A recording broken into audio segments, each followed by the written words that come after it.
Hey anglers, it's Al, the Hitman Sims with the Connecticut Fishing Recon Report. The freshest reports online. Brought to you by BlackOpsFishing.com. Real undercover fishing. And the first recon report comes to us from Fishing Factory 3 in Middletown. Big excitement at the shop over the holiday weekend. Curtis Steers brought in a 59-pound striped bass to the scales. It measured in at 52 inches long, an official cow. Curtis fished the reefs outside of the Connecticut River, drifting a 3-way bunker rig in 30 feet of water to land his prize. Striped bass fishing in the Sound is on the upswing, says Andrew. The fish are now on the reefs, and using live bunkers should increase your odds. Hatchett's Reef, Long Sand Shoal, and the Race all coughed up some fish over the weekend. From shore, surf casters are chunking up some just keeper-sized fish at the DEP dock, and the breachways have had some fish on plugs. A few customers that reported back from Watch Hill had a decent night on Sunday. More and more bluefish are showing up every day at the mouth of the Connecticut River. Seems to be your best bet at tightening a line. They have been smashing top waters and knocking sluggos in half on the flats across from Dock and Dine. Customers reported a decent bite on chunked mackerel and bunker at both Dock and Dine and the DEP dock as well. Blues are starting to fill in at the Race and the Gut. Diamond jigs and 3-way bucktails are a good bet at swinging a few over the rail. Fluke fishing is off to a strong start, but we haven't seen any true doormats. The big fish on the leaderboard here at the shop is 5.7 pounds, and it came from Isabella. Speaking of Isabella, it's been a consistent bite with a mix of shorts and keepers. 50 feet of water seems to be your best bet. Niantic Bay has had a decent bite, as well as Gardner's and Greenport. Andrew's hearing of some bigger fish just south of Montauk and on the south side of Block. Hopefully these fish push into the Sound in the next few weeks. Striper fishing in the Connecticut River remains decent. With the high water from last week's rain up north, bait seems to be the most consistent producer of keeper-sized fish. Cromwell, Middletown, and Haddam all produced keeper-sized fish this past weekend, with most of them coming in on sand and bloodworms fish on the bottom with slider rigs. Just before the rain and the wind last week, there were a few schools of keeper bass blitzing herring in the Haddam stretch. This weekend's cold weather and rain will keep the water temperature down in the river, and it might have brought us a little extra time for the run, says Andrew. There's still reports of fish coming from north of Connecticut. The river mouth slowed down a bit. The topwater bite that was hot last week on the flats slowed up, and the bluefish are making a strong showing. Expect that bite to pick back up as the river gets back to normal flow and the bass continue to drop out of the river. Catfish dominate the freshwater bite after dark, with reports of some double-digit cats coming from all stretches of the river. Fresh chunk bait is always the top producer for a trophy cat. White perch reports are decent in Middletown, but better in Old Lyme. Rain from 528 again made the river rise, but we expect that to subside for the weekend. And the state did its last stocking of most of the trout streams, rivers, and lakes just before Memorial Day. The water's still cool, and the rain we received last week should make for a good flow. Andrew says, get it in.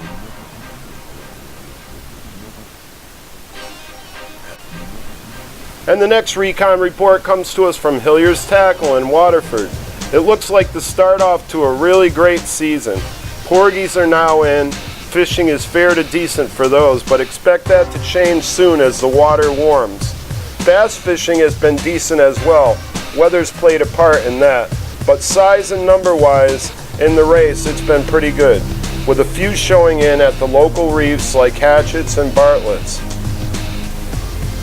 All the usual methods are working. 3-weighing live bait, bucktails in the Race, or wire lining have all been producing some nice fish.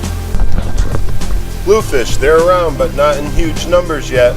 They're showing up at the Race, but stripers still dominate that scene this time of year. Also, bass and blues show up from time to time at the Millstone outflow.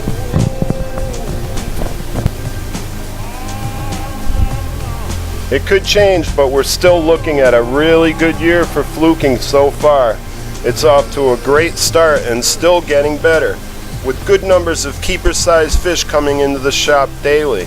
Locally, it's been good at the Red Can, Two Tree Channel, the Duncan Grounds off of New London, Greenport, and south of Fishers. big fish of the week was a 10.5 pounder caught on the Sunbeam by a Hilliers staff member. But all in all, it's looking like one of the better seasons we've had in years for fluke fishing. And the next recon report comes to us from Connecticut Outfitters in Wethersfield. The river's still loaded with stripers of all sizes and plenty of bait as well.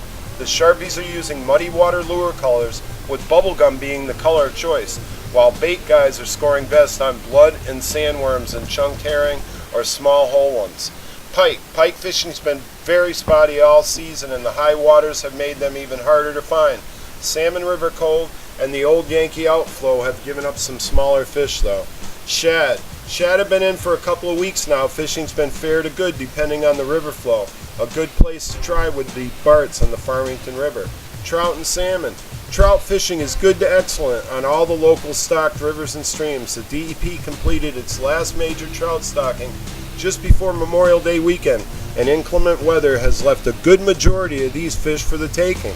Word has it that the Farmington, Jeremy River, and the Salmon River have been very productive. Trout baits like mealies, trout worms, small shiners, and superworms have been accounting for many nice trout. Trout fishing's been very good for shore anglers and paddlers alike in Black Pond in Meriden. GB Outdoors brought in a nice 14-inch brookie in the Quinnipiac in Meriden. That fish ate a superworm. A few salmon have been caught at Beach Pond in the past week. Bass fishing. Bass fishing on the Connecticut River has been tough with the recent rains, but we expect that to change by the weekend. The lakes and ponds have been producing well though, hearing of lots of fish hitting from the beds. Now's a good time to try those topwater lures like frogs and buzzbaits. Catfishing.